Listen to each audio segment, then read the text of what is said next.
Hello दोस्तों, स्वागत है आप सभी का अंकुरण एकेडमी में एक बार फिर से।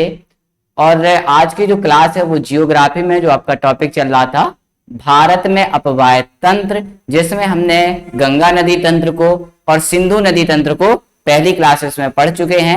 अब जो बारी है वो है हमारी सिंधु नदी तंत्र को। जो बारी अब किसको हम पढ़ने वाले हैं, सिंधु नदी तंत्र को पढ़ने, सॉरी सिंधु नहीं, ब्रह्मपुत्र नदी तंत्र को पढ़ने वाले हैं। तो आइए यहाँ पे हम देखते हैं, यहाँ पे मानचित्र है और कुछ नदियां बनाई गई हैं। सबसे पहले हम नदियों को समझ लेते हैं, कौन सी नदियां बनाई गई हैं। तो यहाँ पे आपको रेड रंग के जो मार्कर से जो दिखाई दे रहा है ये क्या है, नदियां हैं। और यहाँ पे ब्लैक मार्कर से जो चीज दिखाई गई है वो है हमारा भारत का नक्शा। भारत का उत्तर पूर्वी भारत का नक्शा यहाँ पे दिखाई दे रहा है। यहाँ पे ये हमारा जो देश है, यहाँ पे कौन सा देश हो जाता है, बांग्लादेश हो जाता है। ये कौन सा देश हो जाता है, यहाँ पे बांग्लादेश हो जाता है। और बाकी ये पूरा उत्तर पूर्वी भारत हो जाता है। तो यहाँ पे एक नदी दिखाई गई है हमारी, कौन सी नदी, ब्रह्मपुत्र नदी है। गंगा नदी तंत्र में हमने पढ़ा था, ये हमारी कौन सी नदी है, गंगा नदी, जो आगे जाकर के इसमें ब्रह्मपुत्र नदी में समा जाती है। और ये गंगा की सहायक नदी यमुना नदी बनाई गई है। और यहाँ पे हुगली नदी और हुगली की सहायक नदी दामोदर भी बनाई गई है। और यहाँ पे बराक नदी भी बनाई गई है। तो आइए अब क्लास को शुरू करते हैं। कौन से पॉइंट हैं ब्रह्मपुत्र नदी को लेकर के जो आपको कॉपी में नोट डाउन करना है। तो सबसे पहले कॉपी में डालिए ब्रह्मपुत्र नदी तंत्र। सबसे पहली चीज आपको जो लिखनी है वो यह है कि जो ब्रह्मपुत्र नदी तंत्र है, ब्रह्मपुत्र नदी तंत्र में ब्रह्मपुत्र नदी की जो लंबाई है, ब्रह्मपुत्र नदी की जो लंबाई है वह कितनी है, 2900 किलोमीटर। ब्रह्मपुत्र नदी की लंबाई कितनी है, 2900 किलोमीटर। यह लंबाई गंगा नदी से भी ज्यादा है। गंगा नदी की लंबाई कितनी है, गंगा नदी की है 2525 किलोमीटर ओनली। कितनी है, 2525 किलोमीटर। पर यदि हम गंगा नदी की बात करते हैं तो अधिकांश गंगा नदी भारत में प्रवाहित होती है। तो इसकी जो लंबाई है भारत में कितनी है, 2525 किलोमीटर। पर यदि हम ब्रह्मपुत्र नदी की बात करते हैं तो यह भारत में मात्र 1314 किलोमीटर ही प्रवाहित होती है। तो आपको दोनों डेटा लिखना है कि ब्रह्मपुत्र नदी की कुल लंबाई 2900 किलोमीटर है, जबकि भारत में ब्रह्मपुत्र नदी की लंबाई 1346 किलोमीटर है। इसके बाद नेक्स्ट पॉइंट क्या लिखना है आपको, नेक्स्ट पॉइंट लिखना है ब्रह्मपुत्र नदी का उद्गम स्थल। ब्रह्मपुत्र नदी का उद्गम स्थल मानसरोवर के निकट। कहां पर, मानसरोवर के निकट। मानसरोवर बताया था, मानसरोवर से 3 नदी हमने बताई थी, जहां पे सिंधु नदी, सतलज नदी और ब्रह्मपुत्र नदी सभी मानसरोवर के अलग अलग ग्लेशियर से निकलती हैं। तो मानसरोवर के चेमा युंगडुंग ग्लेशियर से निकलती है। यह नदी कहां से निकलती है, तिब्बत में चेमा युंगडुंग ग्लेशियर से यह नदी निकलती है। तो उद्गम स्थल भी आपको इसी तरीके से लिखना है, ब्रह्मपुत्र नदी मानसरोवर के निकट चेमा युंगडुंग ग्लेशियर से निकलती है। और यह तिब्बत में सांगपो नदी के नाम से जानी जाती है। तिब्बत में यह किस नदी के नाम से जानी जाती है, सांगपो नदी के नाम से जानी जाती है। तिब्बत में ब्रह्मपुत्र नदी को किस नाम से जाना जाता है, सांगपो नदी के नाम से जाना जाता है। इसके बाद होता क्या है, यह नदी मानसरोवर से निकलती हुई तिब्बत में बहती हुई, अब यहाँ पे क्या होता है, हमारा हिमालय हो जाता है इस तरीके से। तो यहाँ पे, यहाँ क्या हो जाता है, ये हिमालय हो जाता है इस तरीके से, इस तरीके से हिमालय हो जाता है। हिमालय की सबसे पूर्वी चोटी, हिमालय की कौन सी चोटी, सबसे पूर्वी चोटी। हिमालय वाले चैप्टर में हमने पढ़ा था कि हिमालय की सबसे पूर्वी चोटी जो है वो कौन सी है, नमचा बरुआ। तो यह नदी नमचा बरुआ के उत्तर से, उत्तर की तरफ से मुड़ करके फिर कहां पे आ जाती है, दक्षिण में आ जाती है। इसको क्या करती है, इसके नीचे से नहीं, इसके ऊपर साइड से आती है और यह दक्षिण की ओर मुड़ जाती है। ये कौन क्या है, आपकी नमचा बरुआ चोटी है। और नमचा बरुआ चोटी के बगल से यह नदी कहां पे, भारत के अंदर प्रवेश करती है। ये कहां पे है, ये भारत की यहाँ पे आपको बॉर्डर दिखाई दे रही है, भारत के अंदर प्रवेश करती है। भारत में जब ये प्रवेश करती है तो वहां पे आपको एक गार्ज दिखाई दे रहा है, एक बड़े गार्ज का निर्माण करती है। गार्ज क्या होता है, खाई टाइप का, इस तरीके का। और इस खाई से यह नदी इस तरीके से निकलती है। तो एक बहुत बड़े गार्ज का निर्माण करती है जिसे ब्रह्मपुत्र नदी गार्ज कहा जाता है। ब्रह्मपुत्र नदी मानसरोवर झील के चेमा योंगडुंग ग्लेशियर से निकलती है। तिब्बत में इसे सांगपो नदी के नाम से जाना जाता है और यह नदी भारत में जब इंटर करती है तो वहां पर एक बहुत बड़े गार्ज का निर्माण करती है जिसे ब्रह्मपुत्र नदी गार्ज कहा जाता है। क्या कहा जाता है? ब्रह्मपुत्र नदी गार्ज। इसके बाद आगे चलते हैं, तो जब ये नदी भारत में इंटर करती है तो भारत का यहाँ पे कौन सा राज्य हो जाता है? यहाँ पर हो जाता है अरुणाचल प्रदेश। क्या हो जाता है? अरुणाचल प्रदेश। अब जब ये तिब्बत से भारत के अरुणाचल प्रदेश में प्रवेश करती है तो इसे अरुणाचल प्रदेश में दिहांग नदी के नाम से जाना जाता है। भारत में के अरुणाचल प्रदेश, केवल अरुणाचल प्रदेश में ही इसे दिहांग नदी बोला जाता है, सब कहीं नहीं बोला जाता। जैसे आगे जाएगी तो आगे जाने पर असम आएगा, असम के बाद मेघालय आएगा, तो इसे यहाँ पर तो ब्रह्मपुत्र नदी कहा जाता है, पर अरुणाचल प्रदेश में इसे दिहांग नदी के नाम से जाना जाता है। अरुणाचल प्रदेश के बाद जब ये आगे चलती है तो असम राज्य में पहुंचती है। किस राज्य में पहुंचती है? असम राज्य में। यहाँ पे बनाते हैं इसको, यहाँ पे यदि हमने अरुणाचल प्रदेश बना दिया तो यह कौन सा राज्य हो जाता है? ये यहाँ पे आपका मेघालय हो जाता है और ये पूरा राज्य जो हो जाता है, ये वाला एरिया, ये कौन सा राज्य हो जाता है? असम राज्य हो जाता है। अब जब ये नदी कहाँ पे इंटर करती है? असम में इंटर करती है, तो फिर इसे किस नाम से जाना जाता है? ब्रह्मपुत्र नदी के नाम से जाना जाता है। फिर किस नाम से जाना जाता है?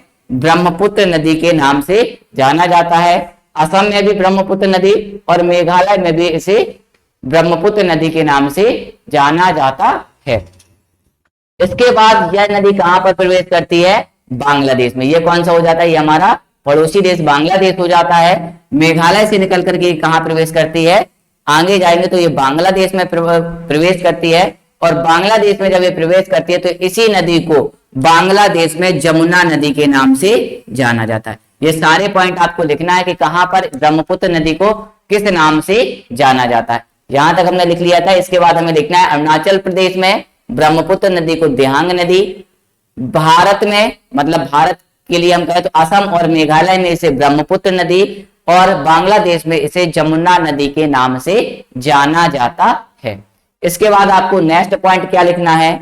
नेक्स्ट पॉइंट में आपको लिखना है ब्रह्मपुत्र नदी बहाव की दृष्टि से, चौड़ाई की दृष्टि से, यदि हम चौड़ाई की बात करें तो यह गंगा से भी ज्यादा चौड़ी नदी है। मतलब भारत की सबसे चौड़ी नदी कौन सी हो जाती है? ब्रह्मपुत्र नदी। भारत में प्रवाहित होने वाली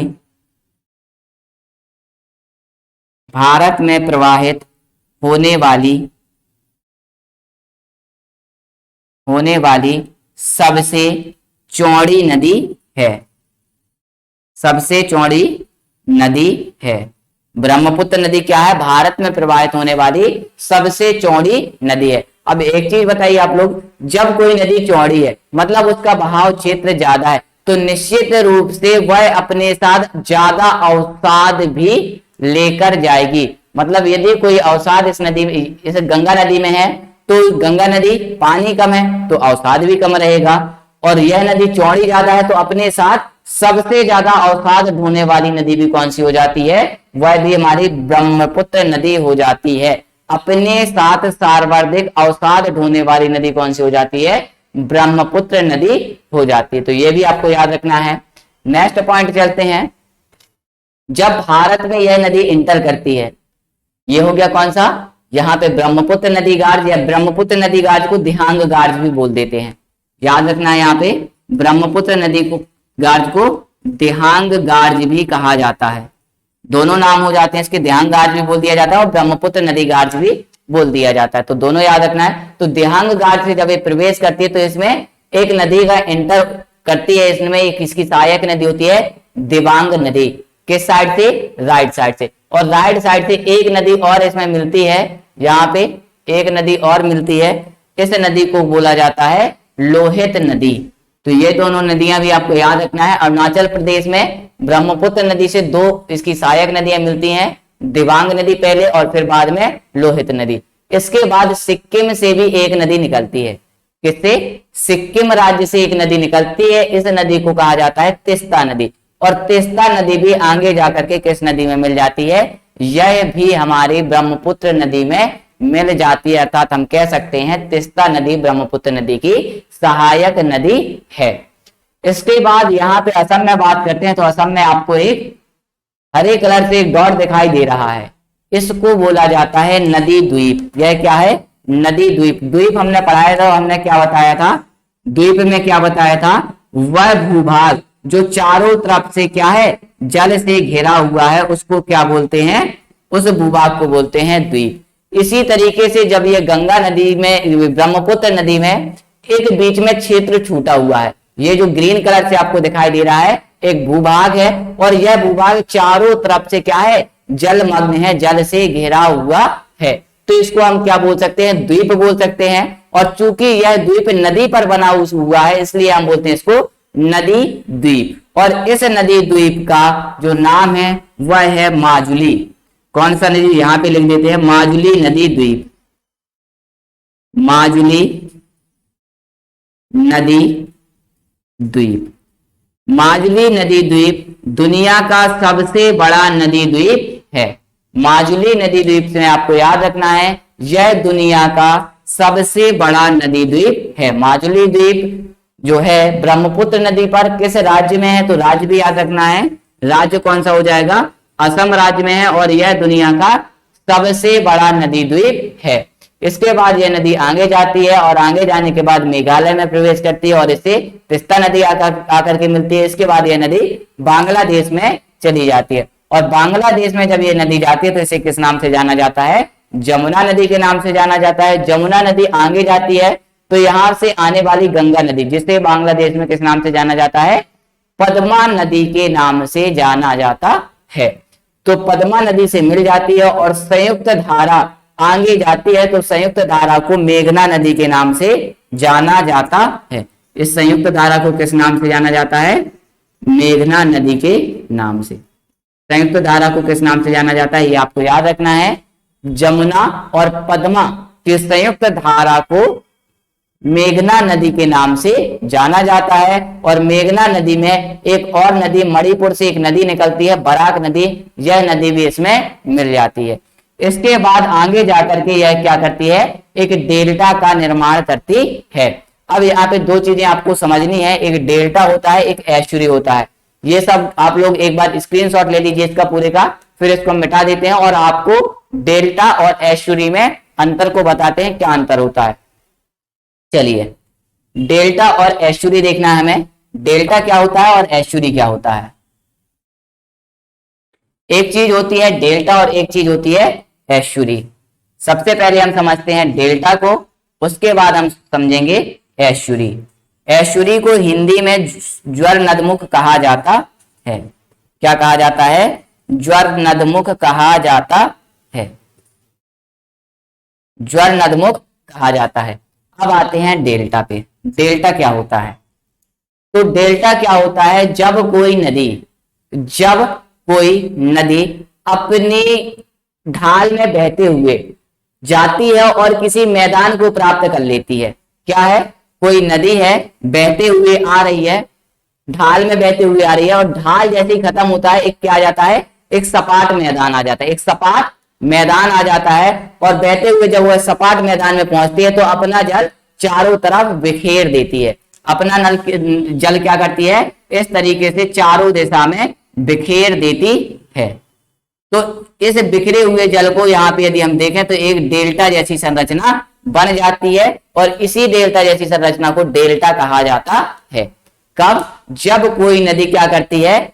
अपने ढाल में बहते हुए किसी मैदान को प्राप्त करती है, तो वहां पर उसका जल बिखर जाता है, और बिखरने से एक डेल्टा जैसी आकृति बनती है। इसी को हम डेल्टा कहते हैं, नदी डेल्टा कहते हैं। इसके बाद बात आती है एस्चुरी की।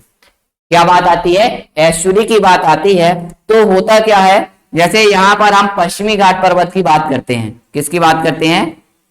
पश्चिमी घाट पर्वत की बात करते हैं। तो कुछ इस तरीके से हमारा पश्चिमी घाट पर्वत, पूर्वी घाट पर्वत दिखाई देता है। जो यहाँ वाला हमने बनाया है, ये क्या है हमारा? यहाँ पे ईस्ट है और यहाँ पे वेस्ट, और यहाँ पे ये क्या है? एक समुद्र है। ये क्या है? यहाँ पे समुद्र है पूरा। ये पूरा क्या है? समुद्र है। अब जब कोई नदी तेज ढाल के सहारे, यहां से हमने कहा कोई नदी निकली और ये क्या है, एक बहुत तेज ढाल है। इस ढाल में बहते हुए, इस ढाल में बहते हुए इस समुद्र में प्रवेश करती है। तो जब समुद्र में प्रवेश करती है तो वह समुद्र के जल को पीछे करके खुद अपना जल यहाँ पे छोड़ती है। यहाँ पे क्या करती है, समुद्र जल को खत्म करती है और अपने जल को यहाँ पे छोड़ देती है। यहाँ पे क्या करती है, अपने जल को छोड़ देती है। पानी को बिखरने का बिल्कुल भी मौका नहीं मिलता है और इसी को हम बोलते हैं, जब यह नदी का पानी समुद्र में प्रवेश करता है और इसे क्या नहीं मिलता, डेल्टा बनाने का मौका तो मिलता नहीं है। तो समुद्र में जब ये पानी जाता है तीव्र गति से, तो इसी को बोला जाता है एस्चुरी। इसको क्या बोला जाता है, एस्चुरी बोला जाता है। तो याद रखना है, जब डेल्टा कब बनता है, जब नदी किसी मैदान को पा लेती है तो डेल्टा बनता है, और जब कोई नदी डायरेक्ट समुद्र को पा लेती है बिना किसी मैदान को पाए डायरेक्ट समुद्र को पा लेती है, तो उसे हम क्या बोलते हैं, एस्चुरी या ज्वर नदमुख बोलते हैं। तो यहाँ पे क्या है, यह जो गंगा और ब्रह्मपुत्र नदी है, यह मैदान में जाकर के चारों तरफ अपना जल बिखेर देती है, जिससे एक डेल्टा का निर्माण हो जाता है। और इस डेल्टा को किस नाम से जाना जाता है, याद रखना है, इसको बोला जाता है सुंदरवन डेल्टा।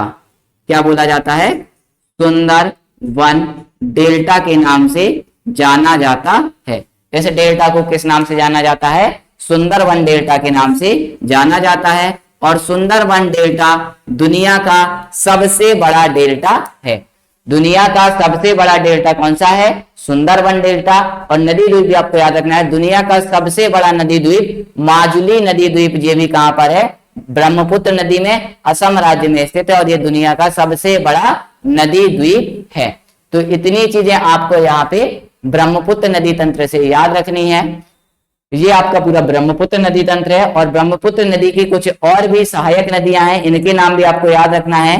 जैसे एक नदी है सबनसिरी, मानस नदी असम की नदी है, तो मानस नदी है, तिस्ता है, लोहित, दिहांग और धनसिरी, यह सभी क्या है, ब्रह्मपुत्र नदी की सहायक नदियां हैं। यह सब क्या है, ब्रह्मपुत्र नदी की सहायक नदियां हैं। तो आई होप ये चीजें आपको सब समझ में आई होंगी। ब्रह्मपुत्र नदी तंत्र को जिस तरीके से जो भी हो सकता है यहाँ पर आपको बता दिया गया है। इसके बाद हम पढ़ने वाले हैं, ये हमारे उत्तर भारत में जो भी नदियां थी ये कंप्लीट हो गई हैं। अब हम पढ़ेंगे दक्षिण भारत की नदियां। तो दक्षिण भारत की नदियों को हम दो पार्ट में पढ़ेंगे। एक वह पार्ट जिसमें नदियां अपना जल बंगाल की खाड़ी में गिराती हैं, और एक पार्ट में वो पढ़ेंगे, उन नदियों को पढ़ेंगे हम जो अपना जल यहाँ पर अरब सागर में गिराती हैं। तो यदि आपको ये क्लास अच्छी लगे, ब्रह्मपुत्र नदी समझ में आया हो, तो क्लास को सभी लोग लाइक जरूर कीजिए, क्लास को शेयर कीजिए, और जिसने अभी तक चैनल को सब्सक्राइब नहीं किया तो चैनल को सब्सक्राइब भी करना है। और साथ में ये परिवार को आगे बढ़ाने के लिए आपको ज्यादा से ज्यादा लोगों तक इस वीडियो को शेयर करना है, और चैनल को साथ में सब्सक्राइब करवाना भी है। थैंक यू गाइस, मिलते हैं नेक्स्ट क्लास में।